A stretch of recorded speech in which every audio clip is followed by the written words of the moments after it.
I mean, I was the spouse who wanted to leave. I'm an extremely peaceful person. My wife and I, we were best friends since high school. We literally spent just every minute together when we were younger. She was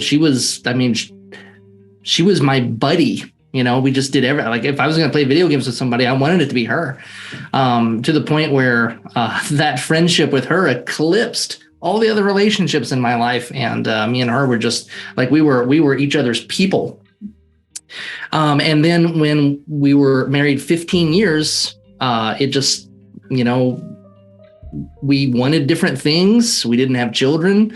We were working a lot, as you do in middle age. You know, you just work, and then you take on more than you're just always trying to get ahead, and you just take on more work and more work and more work. And eventually, gosh, it just felt like I didn't know her at all anymore.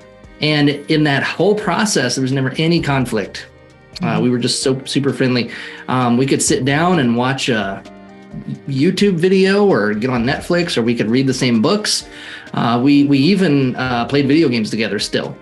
And I'm wearing my video game shirt tonight. It's from a game called BioShock. So we played BioShock together during the time when we were going to get divorced. And yet for all that, the workshop still helped us kind of find our voice so that we could do healthy conflict.